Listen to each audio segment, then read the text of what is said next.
Oh,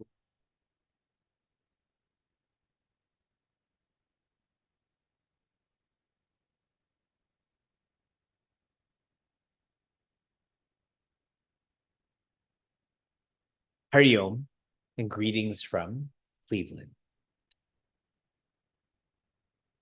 With change comes challenges. If you know the reason for those challenges, you feel this is training. If you don't know the reason for these challenges, they become problems.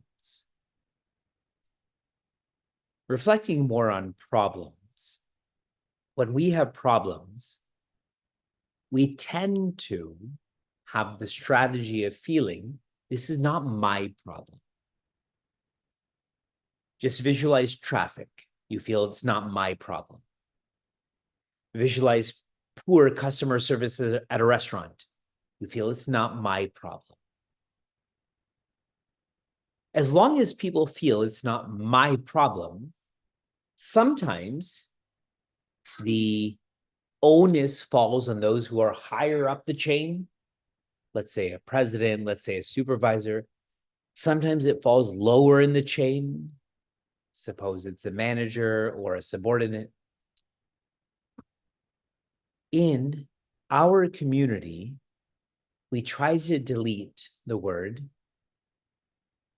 not, especially when it comes to our earth, our Prithvi. It is my problem.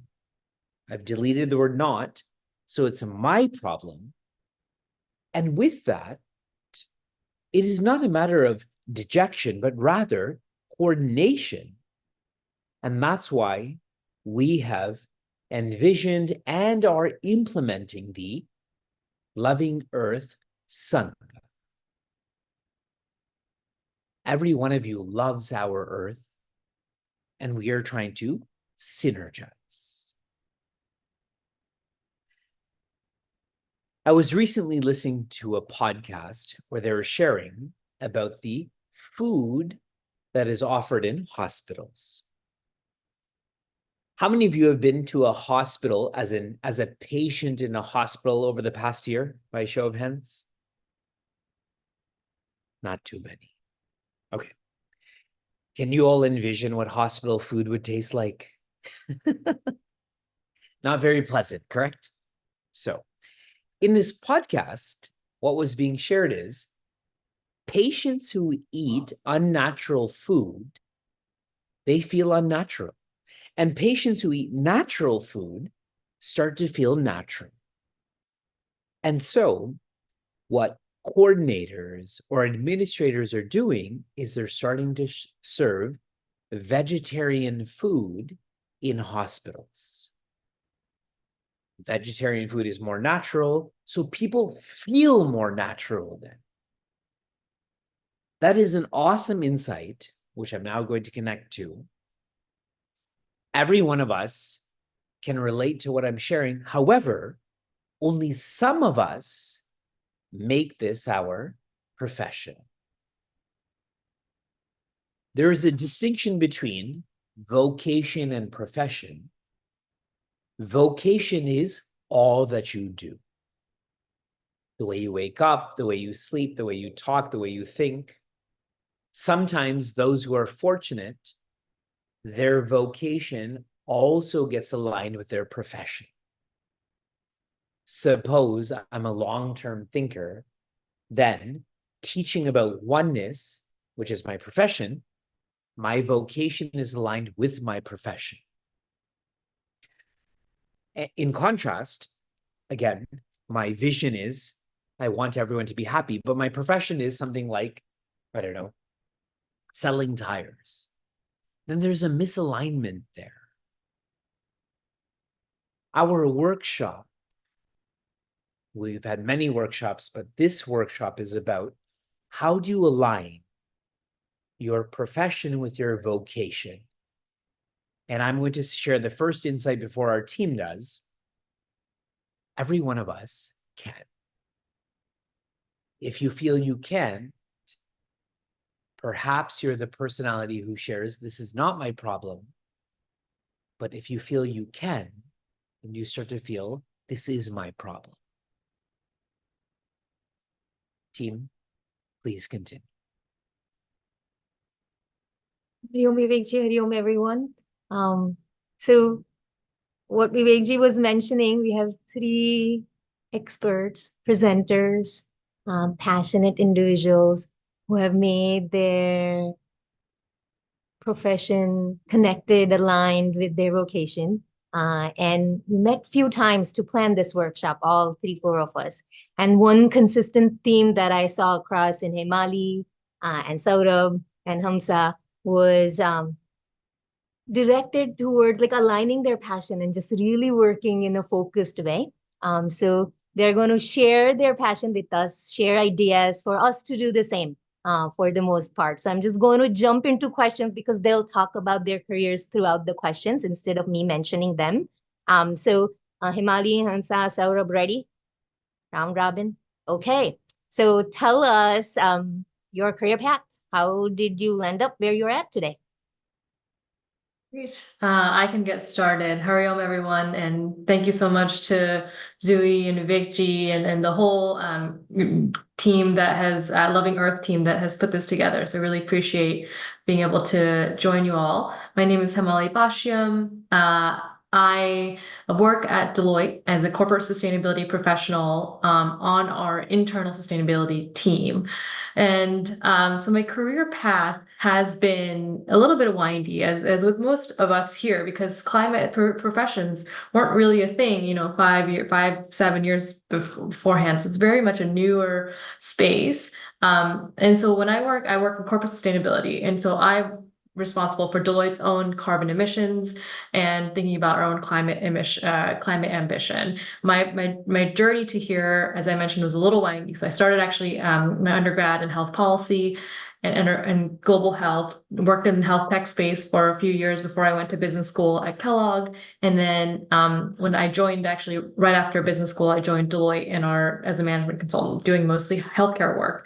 But when I was there, I became really interested in the environmental space and started what's known as a green team, sort of a grassroots movement to help fellow practitioners become educated about sustainability and make our office operations more sustainable. And that's how I met my current boss, who was sort of our informal advisor. And I actually left Deloitte for a few years, worked for an impact investing firm. And when I was looking for a new opportunity, I reached back out and ended up coming back to Deloitte internally to think about Deloitte's own emissions. That's been my journey.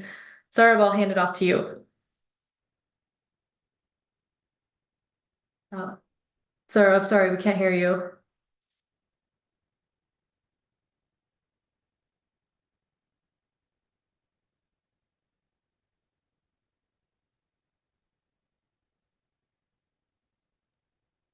Okay, maybe Hamsa, do you want? Yeah, if Saurabh, you need a minute, I can maybe answer first and come back. Okay, great.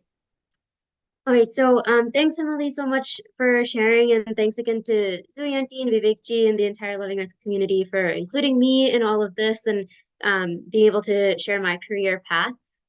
Like Himali, I also had a pretty winding journey. These kinds of careers, like Himali said, were definitely not as common maybe like even a few years ago. So I actually originally started in college as a pre-medical student. I thought I was going to become a doctor. And I also did some studies in health policy. And the more I did that, the more I realized that being a doctor wasn't solving a lot of the systemic issues I saw with why people were facing health like problems and why they came to see doctors and the barriers they faced in doing so. So as I left college, I realized that I wanted to do something different. And while I was looking for a job, I had the opportunity to work on a local urban farm here in Connecticut, where I'm originally from. And working on the farm taught me a lot about how sustainability and the environment and our health are really all really interconnected. So I had the opportunity to grow local vegetables. I was teaching people how to grow their own food so that they could eat really healthily at home. And all of these things really became a passion for me, which led me to actually getting a master's in agriculture and environment. right before I started my master's, I was actually working in a sustainability role for a local nonprofit that works with town governments, so different municipalities, to develop and implement sustainability policies. So we would work with town mayors, local aldermen, all sorts of local elected officials, and local volunteers who would be putting in electric vehicle charging stations, trying to make their farmers market more accessible, increasing public transportation access, all of those kinds of things. And as I went through my master's program right after that job, I realized how important climate change was going to be for agriculture in the long run. There have been a lot of studies across Europe about how what we can grow and where we can grow it are shifting over time. And that really inspired my later work in Washington, D.C., where I was doing a lot of research on climate change and equity in agriculture and how they're impacted by both policy and what we do on the ground. And that has led to where I am right now, which is actually not as a professional, but I am getting my PhD studying climate change in agriculture as it affects fruits and vegetables in California. And Saurabh, if you're back online with your audio, I'll pass it off to you. Yeah, can you guys hear me? Yes. Okay, great, awesome. Hariom, everyone. It's really great to be here today. So a little bit about my career journey. I, from my undergrad, actually studied chemical engineering because I've always been interested in the environment, and I started my career wanting to be a zookeeper when I was 10 years old. And I thought that by studying to be a chemical engineer, I could genetically engineer some bacteria to eat all the CO2 coming out of power plants. Long story short of my undergrad, and that's not exactly how it panned out. And I ended up working at a chemicals company just outside Houston, and still very interested in the environment. So I got involved in their utilities and infrastructure division. And similar to Himalaji, I joined our Innovation and Sustainability Council, which is basically kind of their green team, working to make internal operations more sustainable.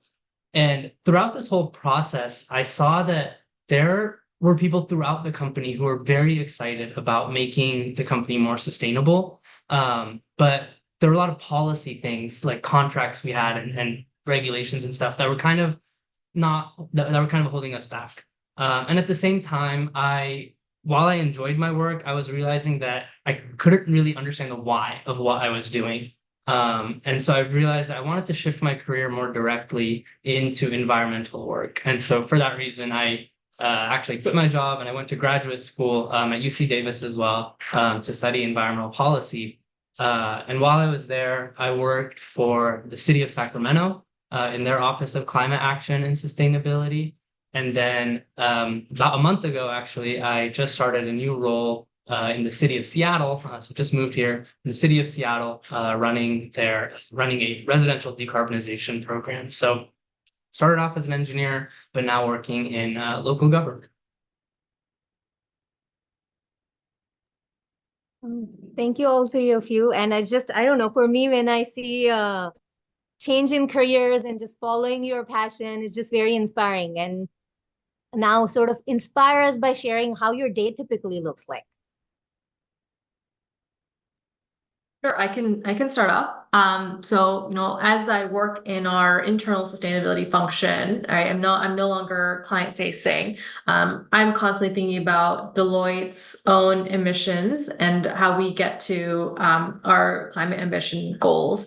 So Deloitte is in the process of setting a public net zero target.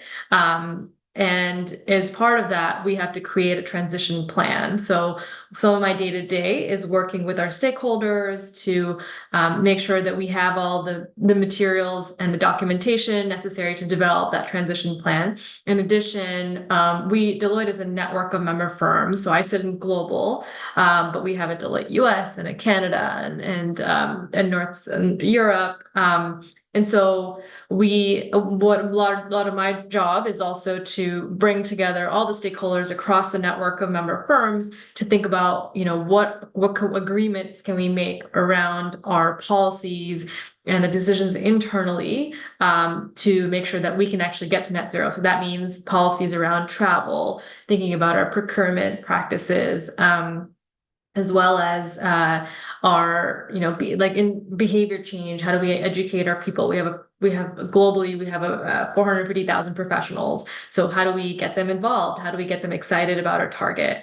And then in tandem, I'm also working with our procurement team to think about how we decarbonize our supply chain. We over 90% of our emissions come from our supply chain. So everything that we buy has emissions associated with it.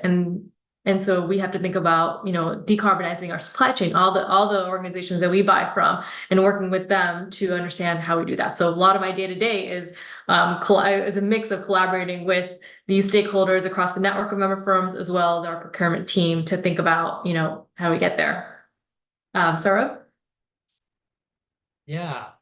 So my role at the City of Seattle is running a residential decarbonization program. And the focus of that is a lot of homes in Seattle heat with heating oil. So they burn oil to heat their home.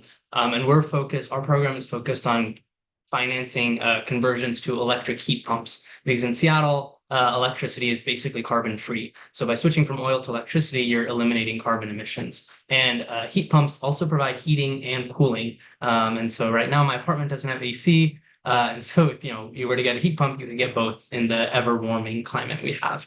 So with that context, my day-to-day is largely, sometimes it's writing contracts with other agencies within the city. This work is very collaborative and requires work across different divisions. And that's what you'll find about climate work in general. And so a lot of my role is just kind of keeping people in the loop, making sure things are moving, and at the same time, making sure that our contractors that do the actual installs are aware of all the incentives that we have, and that we're going after funding sources from the federal or state government that can help us expand our reach, and also making sure that our funding is distributed equitably across the city.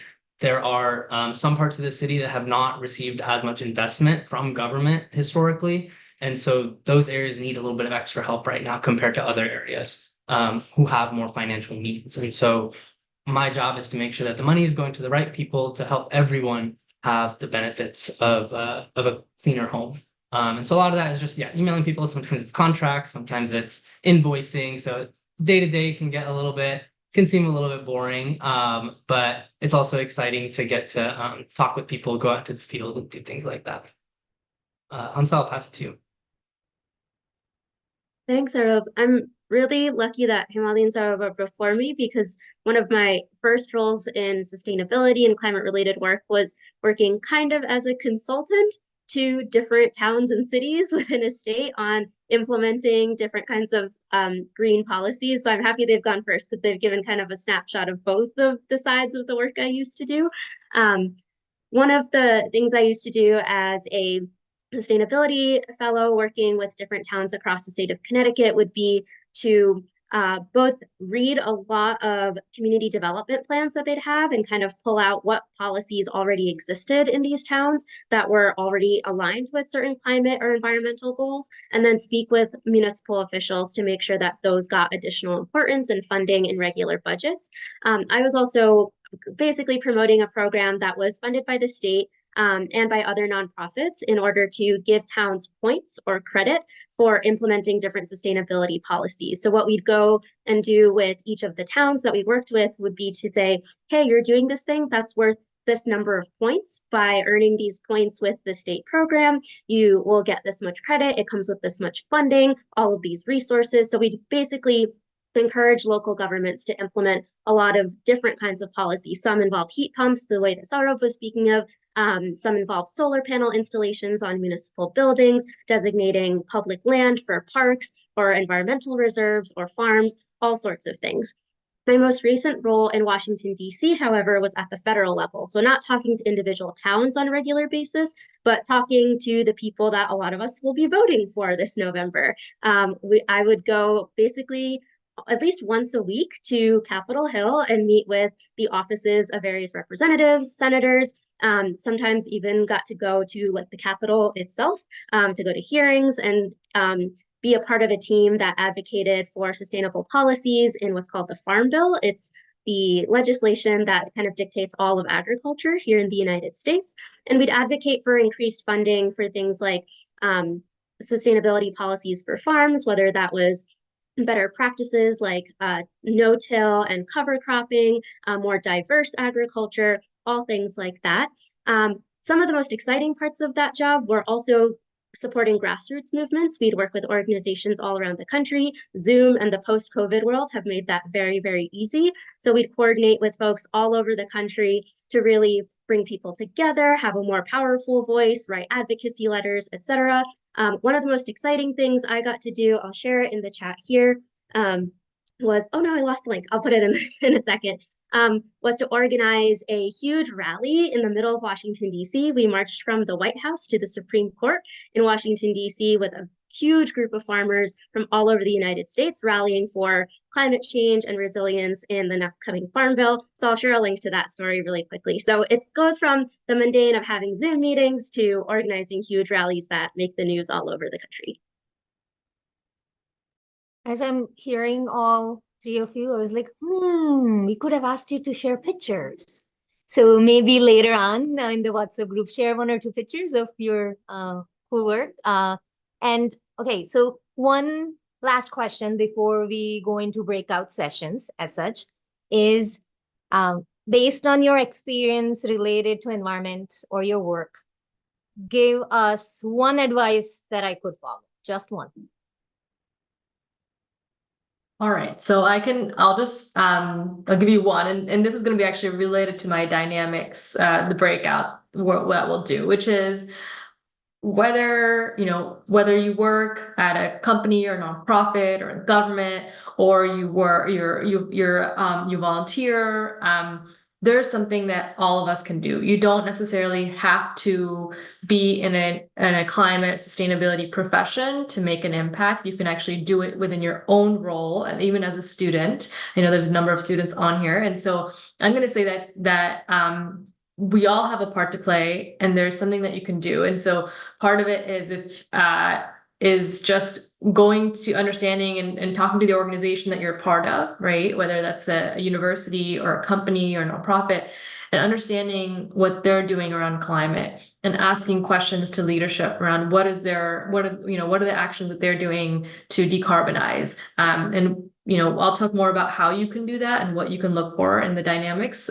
piece, but I think that's one of the more impactful things that we can all do.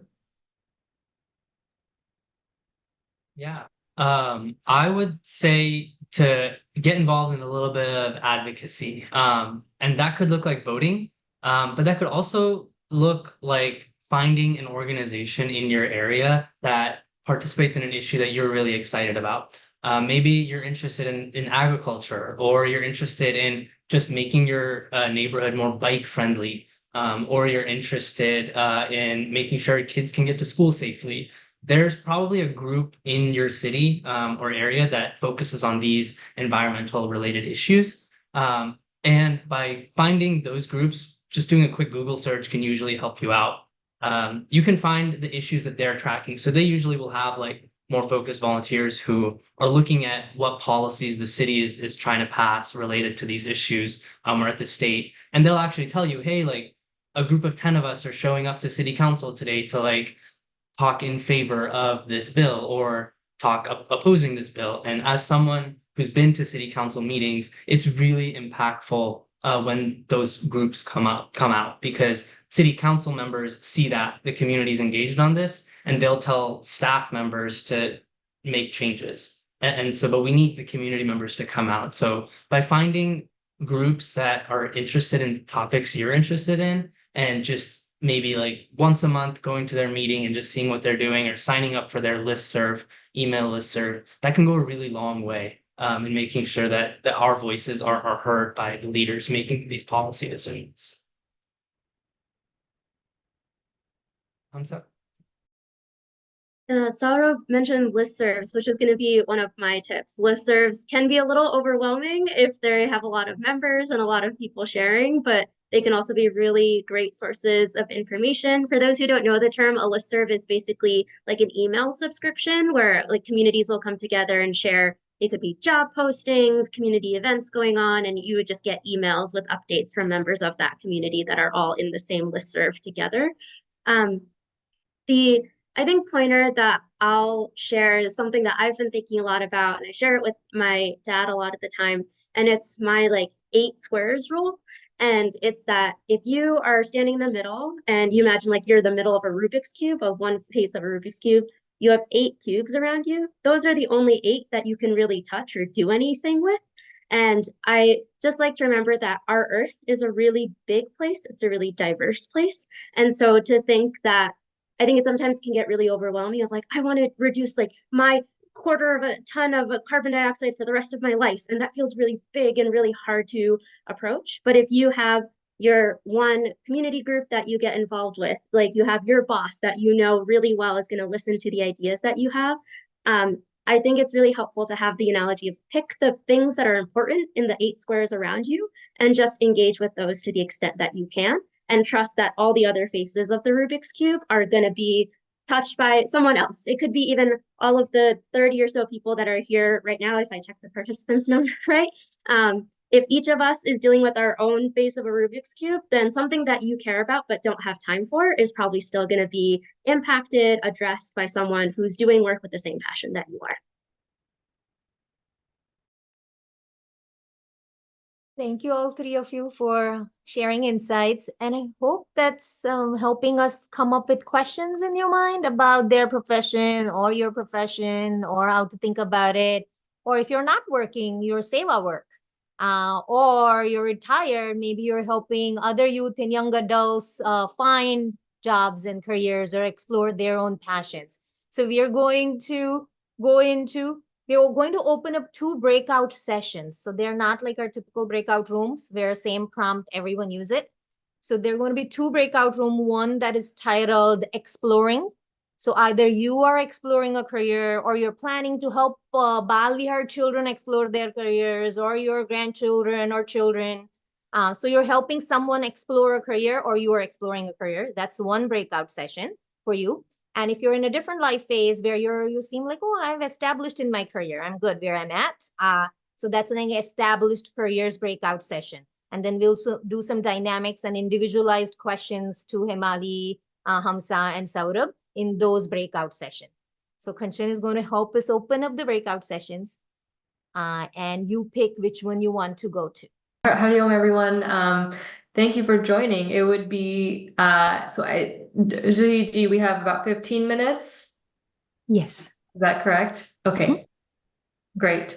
So, and I know we have a couple of volunteers who are willing to, for me to ask questions about your job so that we can pick apart, you know, what you can do. But just for the sake of starting out, I'll just mention, you know, what we want to accomplish in this breakout is to help you all understand what you can do in your current role and around sustainability and climate, right? So you already are in a job. It probably doesn't really touch sustainability. You don't have a sustainability title in your role, but you have, you have your influence, your sphere of influence, and your network that you'll be able to influence and be able to have a sway one way or another.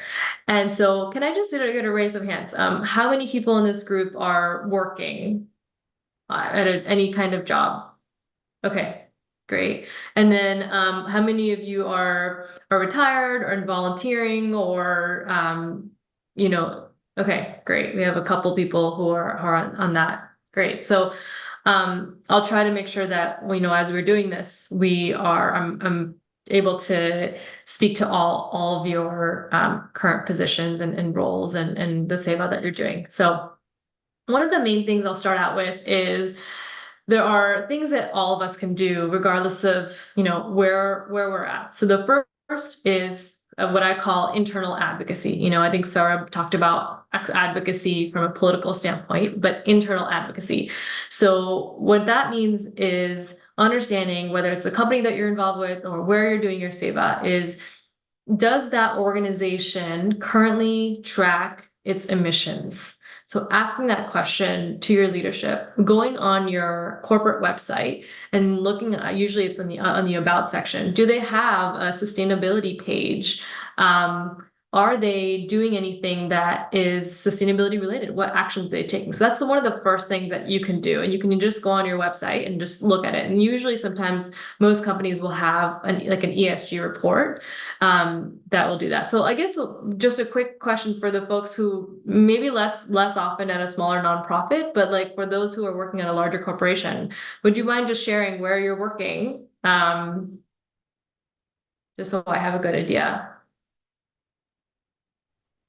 Hariom, I can go. This is Sita here. I work for Walmart Global Tech, and I do very aware of the ESG report and the page that you mentioned where you get the reports of the emissions and details. We have something called as a Global Responsibility Group, which takes care of specifically of those areas. And I do interact with them to learn more from this, though I'm not part of that particular group. Great. Anyone else? Any other folks who want to volunteer and just share where you work? Hariom. Hariom. I work for Fannie Mae. Fannie Mae also has climate tech. We are into climate technology a little bit. So it's in market industry. And there is a department that is working on climate part of it, but more not about that kind of climate. It's more about the mortgage industry related climate. Okay, so that's more around a product offering or a service offering, you know, how and it's a source of revenue. And so what I'm speaking to mostly is actually looking at the firm's own emissions and whether they calculate those emissions. So again, just something for you to look at. Think about that. Look at your company website and see if it does have it. Understanding, you know, what initiatives that your organization is taking. Is there a chief sustainability officer or champion within your company that does this? Do they have governance in place and around how they are making decisions related to climate?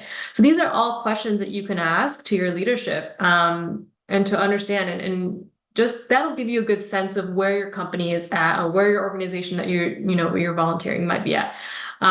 Is there any education for people around climate? So I think that's just generally something that I think all of us can just think about and look into as you're looking at these organizations. You can even do this so if you're not working, you can even do this for your city. You can look at what is your city doing? Do they have a sustainability professional? Like I live in a town called Brookline. I know I'm adjacent to Boston. Boston has a really strong sustainability group within the city. Brookline doesn't, but they do have other initiatives. They just don't have the formal structure in place. So that's just something that I'm aware of. And that if I ever go to a city hall or town hall meeting, I can bring that up because I wanted to understand what's the current governance that they have in place around how they're making decisions. Do they have leadership who's actually going and spearheading some of these initiatives? That's just something to look into. So then the second pillar of this is collaborating with like-minded peers. And I'm curious if anyone in this group has ever attended a brown bag lunch around climate or worked with someone to identify waste within the organization. Anyone who's done that? Uma, go ahead. Yeah. I work for Blue Cross Blue Shield of North Carolina, and I did attend Brown Bag where they were partnering with Compost Now, that was collecting the compost at Blue Cross at the cafeteria. Okay. So in the cafeteria, whatever, and they would come and pick it up. And even during the events, right, we would stack the boxes and so that they could come and take it. So that's great. That's great. Any other examples of what you've seen within your organization? Yeah. Go ahead, Pratik. No, I mean, I just coming from my background is medicine, and I'm the director for health in the hospital for hospital-based services. We've seen newer hospitals come up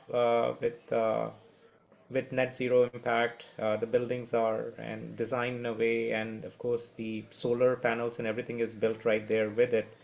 So that is excellent. Going back to your question, we do have a website, but I don't think we have a sustainability wing. We are not, I mean, I'm also focusing on what we are not. I think healthcare is last to adopt in certain things because we are so busy saving lives that it doesn't come to us is front, right, and center.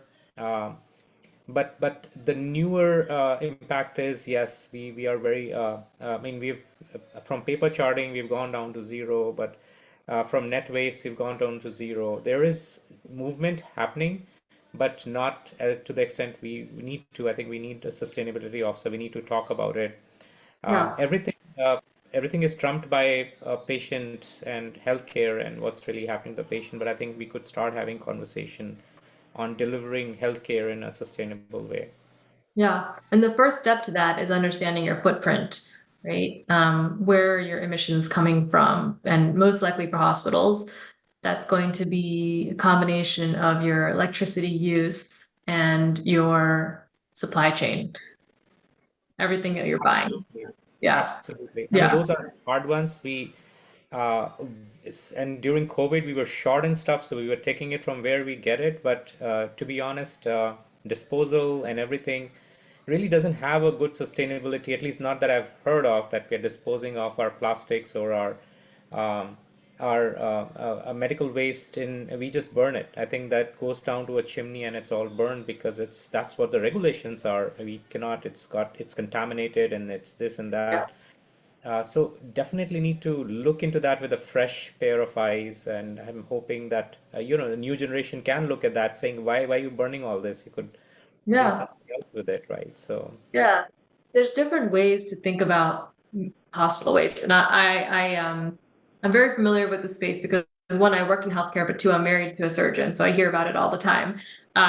There's things, and this isn't just applied to think about it in all contexts, but it's also about product design, right? I know that, for example, in the operating room, you have these kits, and sometimes you need one piece of equipment from this kit, and you open this massive yes, kit up, and then you have to throw away everything else, right? Even though you need one equipment. So like something like that, as an example of like how products are designed, how these kits are designed can have an influence on the amount of waste that you're putting out there.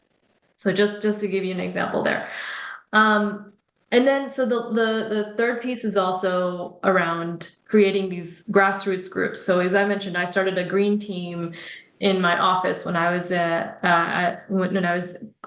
client facing. So in my quote unquote free time, I would gather with a number of peers, like-minded peers who are interested in sustainability. And we started this green team movement that we brought to leadership to get their support. And we created a series of initiatives we wanted to do. And then from that actually has grown to this much bigger effort. And now it's actually a formal structure that's been put in place. Obviously, that took several years and a lot of effort and a lot of time to put that together, but that's something that you can think about. Is there an existing green team or existing grassroots effort that's happening within your organization? And if not, can you start one, and can you get leadership support and buy-in? Work with, if you already have a sustainability team within your organization, work with them to understand, what can you do across your day-to-day job that can help them, because you will become an extension of the sustainability team within your organization, and you become sort of that the levers by which change happens. So I'll pause there. And any questions so far before we move on to the next sort of piece? Just a side comment I remembered as you mentioned the grassroots green team as such. So I think we have Nalini here, Usha, and Prashanti. Their center decided to form a Loving Earth team in their center.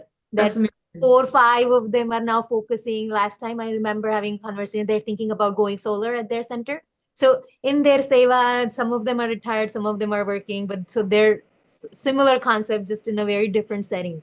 Exactly, yes. And so it's same thing. You can create these small, whether it's through your seva, through your organization, working with other people who are also interested. And I think sometimes it feels like, the one bit that you're doing is not enough, but if all of us act, there is a lot of power in numbers. So if you're able to help a center put in solar panels or reduce waste, that amount, multiplied by hundreds, thousands, and millions does amount to change. So I think that's just really important. Okay. Just wanted to, again, a side note, Imani, you mentioned about being a surgeon, your husband. we had initiatives which actually looked at, so we have to clean or get the equipment ready for the surgeon, and everybody had a standard kit. But they realize every surgeon just uses 3 of those, and we are opening everything, putting it for cleaning again, and it's a lot of energy to do that. So there are hundreds of surgeons. We have 50 ORs running. So they figured out, they did like which surgeon just wants the 4 instruments they need, and they started making kits customized for those surgeons, and it really impacted our use and the equipment recycling and equipment cooking. We have to cook the equipment to sterilize it, and Yeah. that really decreased the work. It was better for the surgeon because that's the 4 things they used.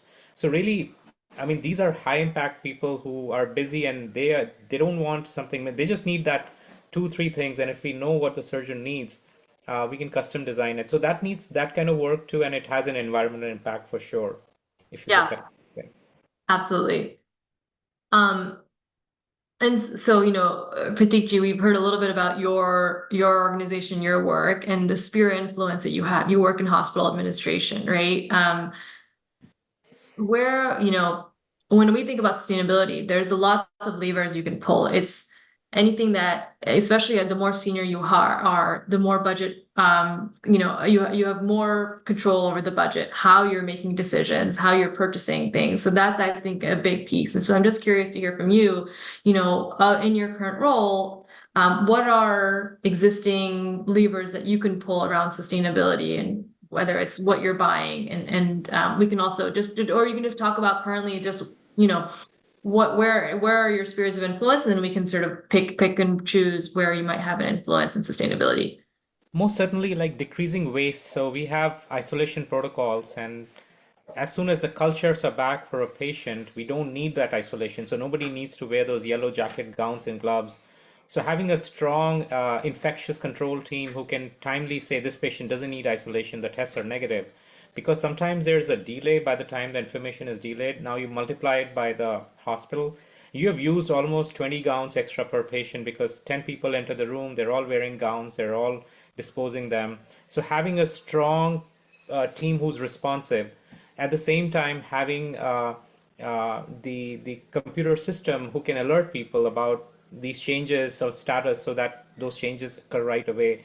There's a lot of work to be done in those lines. So I think the bigger one is, of course, electric consumption of the hospital. There is not any protocol like a security walking and switching off. Lights are on. That's one of the big things. So automatizing, we have just updated our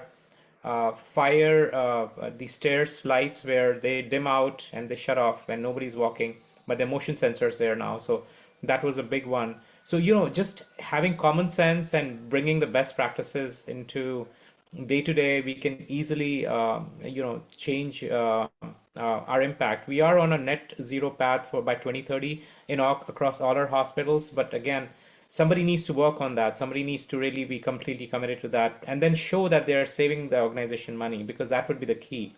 Where is the money being saved? I think that becomes a very important aspect of it. Absolutely. I know we only have a few more seconds, but I will say that, whether you're in finance, you're in human resources, you're in administration, there's something we can all do. And when we go back into the main group, I'll actually send you a link to something called Climate Solutions for Work. It's through Project Drawdown. That actually has this guide that across various functions, you can ask, there are specific things that you can do across the various functions. And I think that'll be really helpful for you to look at. So I'll send that over. But thank you so much, Pratik ji, and for Sita ji, and Uma ji, and for everyone for sharing. So really appreciate it. Well, I'll kick it off, and then I'll hand it over to Hamza. So this breakout room is really going to be focused on if you're looking for a job right now or are mentoring someone who's looking for a job, helping them navigate finding a career that both fits their personal interests, but then also can support helping our loving Earth community. So that's kind of the intent of this group. Hamza, I'm just going to skip the greenwashing part. Maybe we can come back to that at the end of it.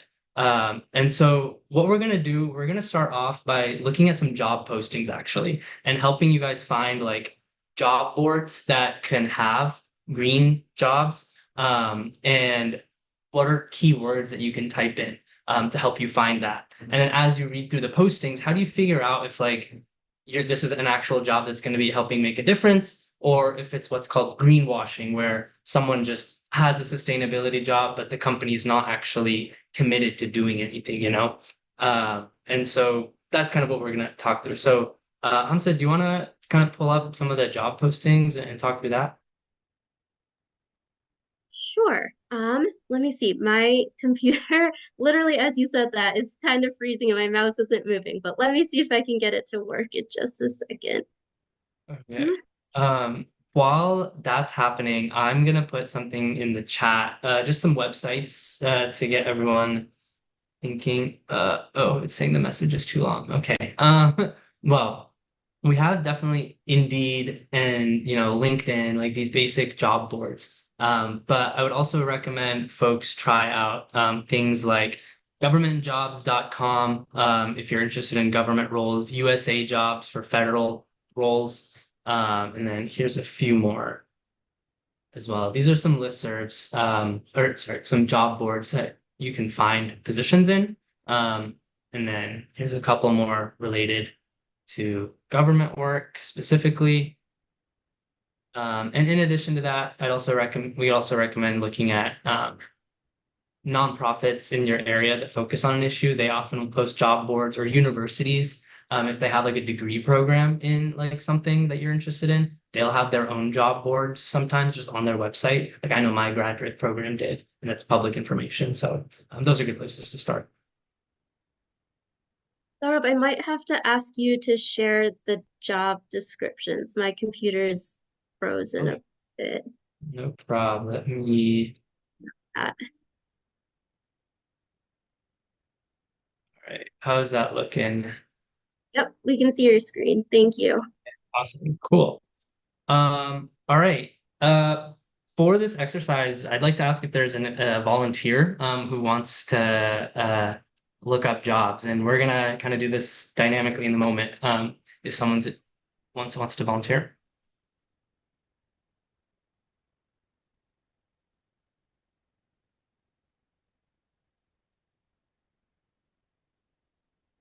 You all are gonna have to do this in a few minutes on your own anyway. So whoever volunteers.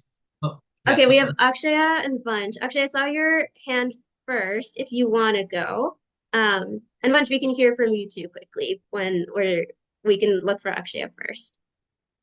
Yeah. Cool. Yeah, I can't see the screen for some reason, even though I have like two monitors right now. But Akshay, can you tell us a little bit about just like what you're interested in, or like what field of job you'd be interested in looking for? So I've been trying to find a job in like strategy and operations within a startup that might be more, sustainability focused. So maybe we can start from that. Okay, operations. And is there like a specific maybe industry you had in mind? Like, are you interested in energy and transportation, in any other like industry? I would say ocean or ag tech. Okay. Let's do ocean sustainability. I'm just gonna look in Seattle because that's where I'm at right now. So I just kind of typed in some keywords, and actually this is what I did when I was deciding what graduate program to do. I just typed in keywords into Indeed until I found jobs that I thought were interesting. So here we've got, field data collector. There's a fundraiser activist needed. Environmental regulatory coordinator. You could like look into this. So you're looking at a little bit more government oriented, tracking state and federal regulatory documents, communicate with operations team regarding the status. So this one's going to be a little more government related. You might have to like know some maritime work. And so, this is one way you're just going to find a variety of roles that you're interested in. And then you might also get a good sense of like the types of companies or organizations that are in that area. So then you can go to their job boards directly. So you kind of mentioned you were interested in like ocean operations. And so that's kind of what we put there. but we could also put like agriculture. You're gonna get some things like that, but yeah. So that might be a couple keywords to help you get going. Saurabh, if I could chime in really quick, I just want to pull out a couple of like really important things that came about in that interaction. So you'll notice that Saurabh asked Akshaya, like, what area are you interested in? So is it like, is it energy? Is it oceans? Is it environment? Is it forests? Is it food?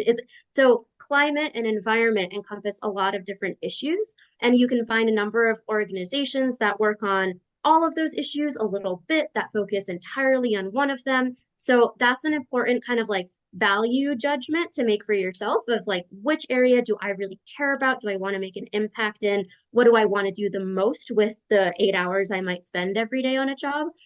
And the other thing is the kind of culture you're looking for. So actually, you mentioned wanting for a startup. Now that's going to be very experimental. There might be really long days, really hard days, with some kind of like easy, really successful, exciting days.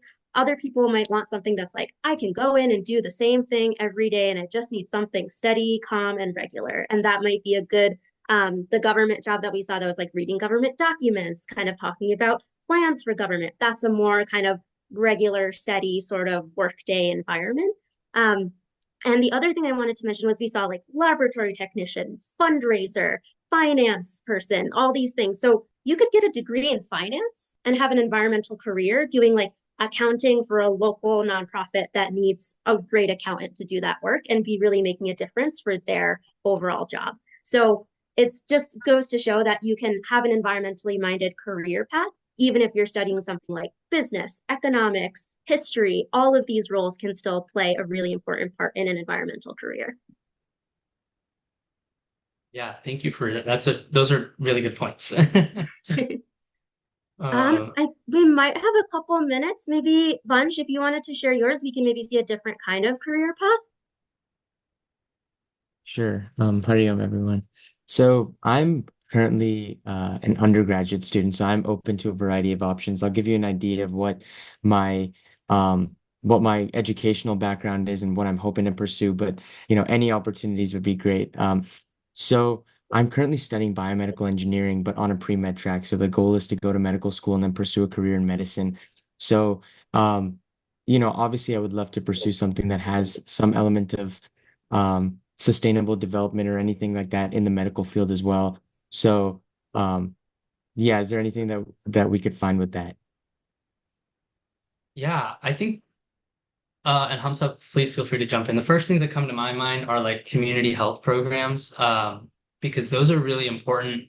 They might not necessarily be reducing our emissions right away from greenhouse gases, but they help communities who don't have as many resources get the infrastructure they need to equip themselves with a healthy life so they can make their communities better. So it's something that helps empower communities to make themselves stronger. So that's kind of one thing that comes to my mind. Vansh, I think another really important thing to think about, given that you're relatively early in your career path, is that you still have the opportunity to take different classes and add on different levels of education. A number of my friends who went on to be doctors did MD, MPH degrees, so also did a master's of public health and did a lot of study on how increased carbon dioxide, pollution, other environmental degradation can affect people's health. And they specifically work in communities to help address those health issues. And that's a way that, like Saurabh said, doesn't necessarily reduce our carbon emissions, but is addressing the effects of those and shining light on the importance of reducing carbon emissions for those around us. This looks like a great kind of like middle ground here of a community health navigator.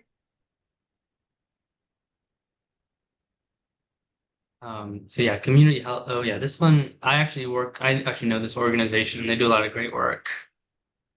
I think you would have to know Spanish to do this, but yeah, navigate the programs and receive benefits, things like that. And even as a physician, you can volunteer with groups like this to help provide support. Cool. Great. And I don't know how much time we have left. I forgot to like start a clock. But I was thinking we could jump into like everyone kind of doing this exercise for themselves. or for if you're trying to mentor someone who you have in mind. Maybe We type have in some about 6 minutes keywords. left. 6 minutes? Okay.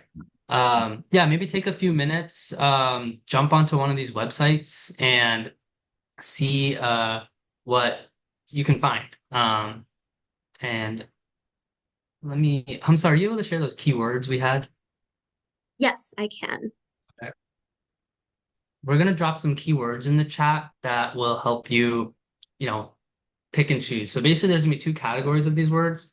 The first one is going to be like the field of work. And the second one is gonna be more of like a traditional like title. And so I want you to just kind of pick one field of work and one title, combine them, and that can be your keyword to start off.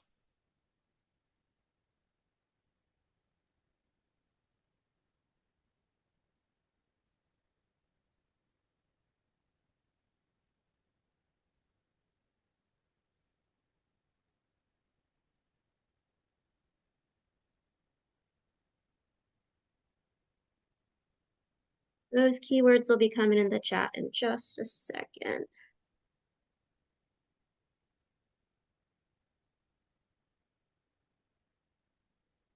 And feel free to use any of the websites that I shared earlier too. It doesn't have to be Indeed. That's just kind of the one I popped on.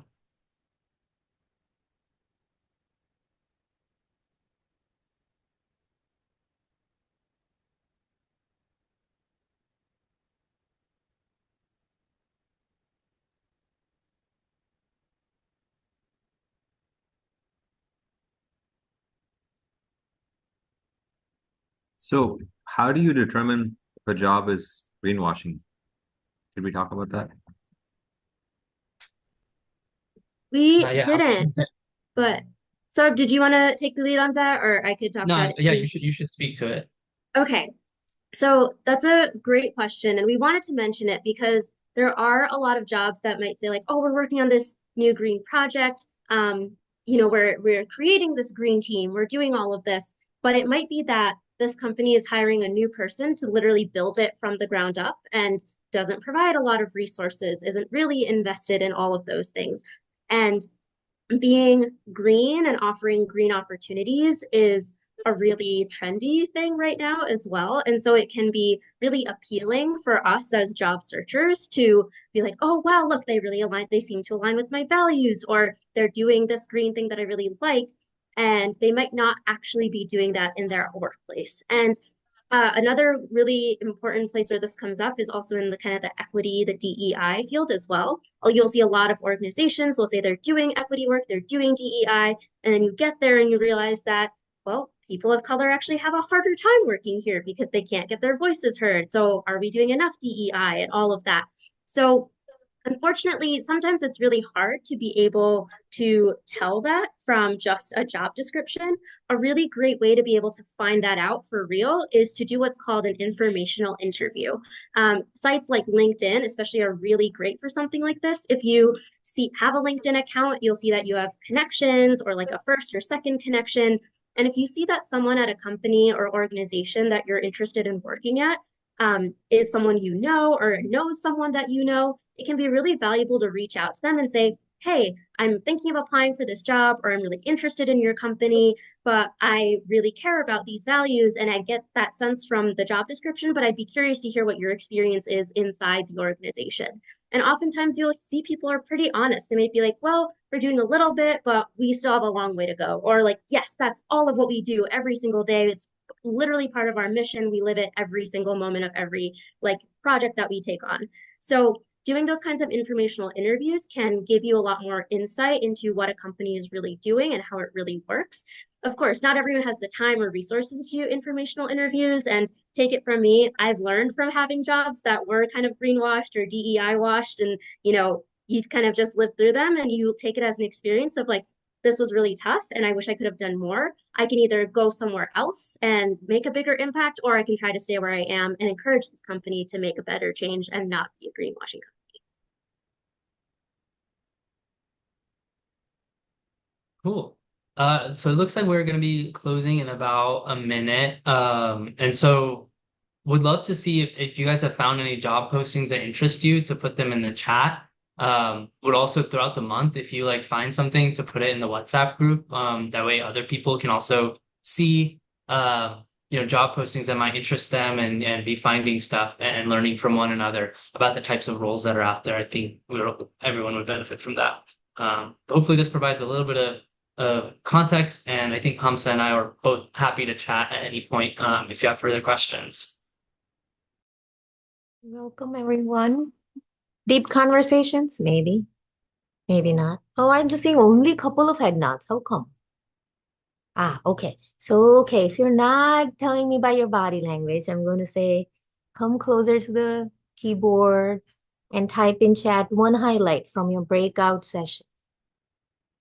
One highlight, one takeaway that you're going to carry with you.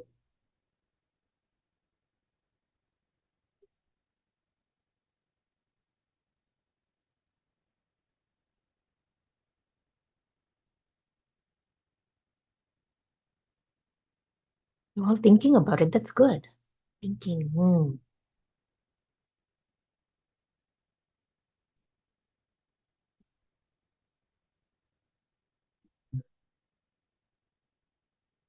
So, along with as you're thinking about it and typing, what questions do you have for Himali, Saurabh, or Hamza? You can electronically raise your hand and ask verbally question.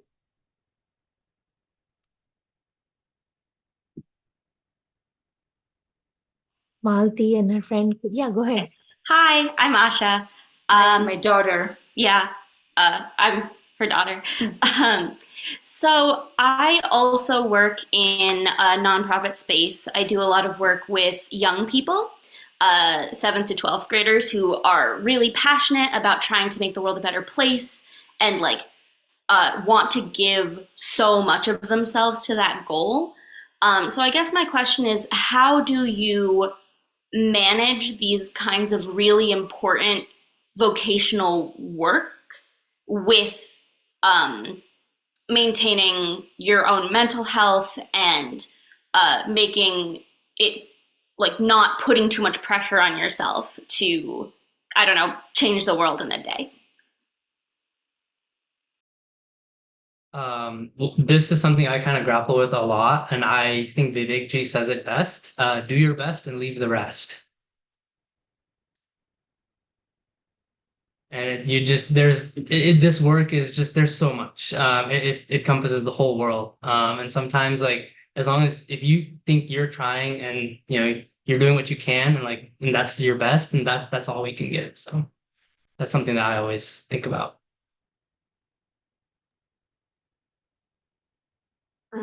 I'll quickly share one thing related to youth. Also, hi, Asha. Asha is one of my friends, so it's really exciting to see her. One thing that I definitely experienced in working with youth is that more often than not, a lot of especially local representatives are really eager to hear from young people. There's always statistics on populations are aging, or people are moving out of the state or out of the city. And one of the biggest things that local people who hold some power really care about is what young people would want to see in order to stay in those communities. And so I think understanding, giving young people the sense that your opinion really does matter, and there are people whose entire job is surrounded what can I do to ensure that young people stay here in this community and contribute to it long term? That's a really important thing for the longevity of any place. And so knowing that your opinion and what you want to see in the future really matters, I have seen has really inspired a lot of youth to keep at it. And I think it has really also inspired youth to want to engage in advocacy and the what can I do? What makes my community better for me? Really gives a sense of longevity and how we can continue to live on the earth in a sustainable and really healthy and happy way. And I'll just add that a lot of it is just talking about it. I know there's a lot of, especially amongst young people, there's a lot of anxiety over what's coming with the climate as we progress. So talk about it. I think one of the biggest advice that I give to young people is talk about it with your friends, with your family members. The more we talk about it, the more people hear about it, the more action that we can take together.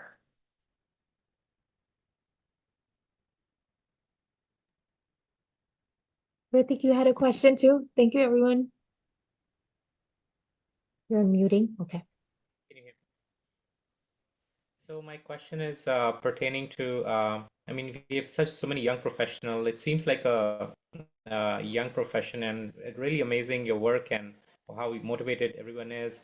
I wish this existed when I was younger. I would have probably jumped into. Do you guys have any good organization which makes it more like a society which recognizes it's almost like a Nobel Prize? You have to pick amongst yourselves who's doing really good work to inspire others, to tell stories, to increase visibility in this profession as well. Is there some work or is there something like that? Prateek, just clarifying, you're asking for like an organization that is able to highlight, or yeah, really showcase the best work within sustainability, like channel. Is that correct? Yes, so like doctors have organizations, for surgeons have organizations, and architects have organizations, right? So do we have something for professionals who are, this is like an up and coming, so you can really tackle all the problems as a group, as recommendations, as guidelines, as what an organization needs to have in their sustainability wing, everything can come together. Yeah. So for one that I am aware of is called the Earthshot Prize, and this was something that was started by Prince William in the UK, that awards I think like $1 million to 5 projects every year for the best climate solutions that are transforming the world. So that's like one example. There's also ones for corporations. I think there's a number of like sustainability rankings out there, what are the best, most sustainable companies in the world, and there's a number of them out there. I think Time Magazine has one, and there's a bunch of others as well. I'll also quickly share, we shared this in our exploring breakout. There's what's called the B corporations, which meet certain standards for social and environmental goals and values that they align with, and they have to regularly meet certain standards in order to keep that certification. All certifications have their limitations. They can only assess so much and so well, but it's one of the better ones that I've seen personally, that generally companies that align themselves with the B Corporation's certification generally have pretty good values. Another thing, just to kind of temper some expectations, there are a lot of different ways to approach sustainability, and you'll see that even within the sustainability space, people tend to disagree. So while like all doctors might want to do the same thing, which is keep people healthy and treat people, not all sustainability professionals are doing the same thing that align with the same way. So it's a little bit harder to find that kind of like global or national alignment, but there are a lot of groups of people who do the same kind of sustainability work who are working together. Thank you. I mean, I think for us, we also look at evidence-based medicine. So we might think differently, but then we come to the conferences and things to kind of form an opinion or talk to the experts and get on a line, so that we have more guidelines on what's the best practice, what's the best. So something similar would be great for any organization which is trying to really make an impact.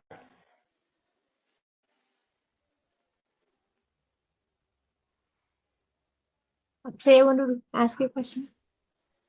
Hariom, thank you so much for all of this information. This is like totally invaluable. I currently work in a more corporate role. I was considering switching from, deciding between impact investing and strategy. So within sustainability, I was hoping if maybe Himali, if you could touch on like your experience and like what you felt was more impact in a sense and what you enjoyed more. Yeah, and actually, I'm happy to speak with you offline about this, but really it comes down to what you're interested in and the type of work that you want to do. Impact investing is very much heavily focused on finance, right? Financial instruments to support organizations that are eventually, going to have an impact on climate, right? Hopefully, if there are a number of impact investment organizations focused on sustainability. So but again, your day-to-day role will be very much evaluating the investment opportunity within those organizations. Strategy position is much more focused on helping a company. Hopefully, ideally it's a sustainability or climate organization, or just an organization that wants to become more sustainable with that strategy. So how you get there, what are the advantages and disadvantages of certain approaches. And so you're thinking about the strategy of that organization from a holistic perspective. And that kind of work is very different from, say, evaluating a company for a financial investment. So I think it really comes down to the day-to-day, what you want to do. And again, happy to speak with you offline about this as well.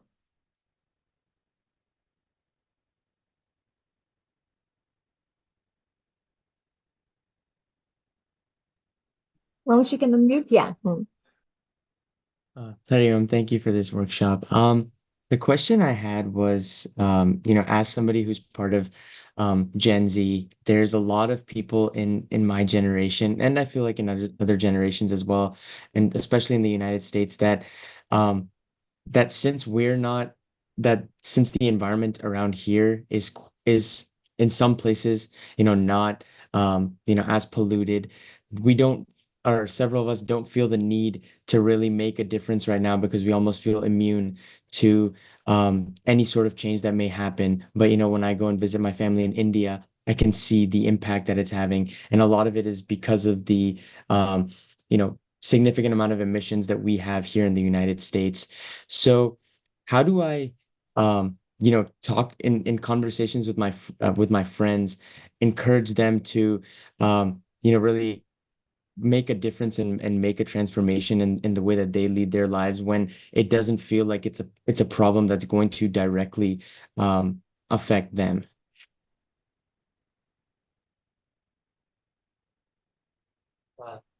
I can start off. I think one big thing I have, especially with like that, is like we're all interconnected. We all live on this planet together, and things that are happening halfway across the world like will affect you, whether that's through supply chains, whether that's the things you buy, where things are grown, like it's all connected in many ways. But also I think like climate change impacts different parts of the world in different ways. And so while in some areas it might look like big rainfall and things like that, in other areas like the Pacific Northwest, now there's increases in heat deaths because there's a rising temperature. And so that's more of an invisible thing that you might not be able to see right away, but it's something that impacts the way things work. Parts of the American Southeast, the heat conditions are rising so much that it's becoming a safety issue for construction. And none of us really like construction on our roads. So that means construction could be taking longer. So all these things kind of can tie together. And I think it can be important to tie that in and show them, remind them of that interconnection. And Vansh, I would just add the last 3 years have been the hottest years on record for our planet. And last month, we actually broke one of the hottest records, hottest temperatures on record for that one day for the entire planet. This is progressing, and it's leading to a number of things, right? We might not feel it on a day-to-day basis, right? But you're seeing climate events happening around the world every single day. And so it's important to talk to people about it. And raise those concerns, right? And just have frank conversation. Like, what do you think we can do? What are this is getting, this is something that's going to impact us. It's going to impact our generation. It's going to impact our kids' generation. And so just having those conversations, I think, is a good starting point.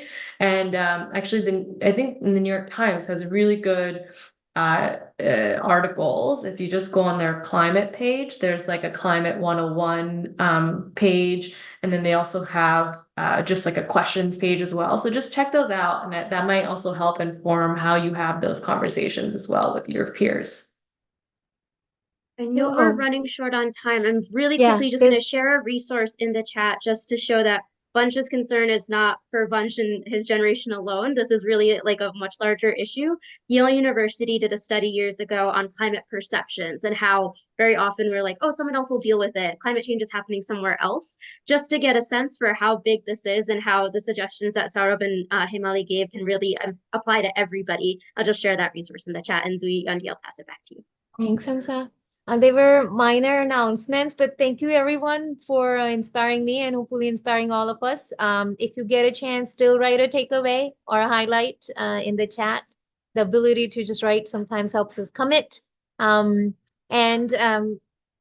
have a WhatsApp group so we can connect and I keep on asking questions to each other. And what Vansh asks happens so many times, sometimes feeling dejected and just trying to figure out how to talk to somebody who is just totally not on board. So thank you for asking everyone.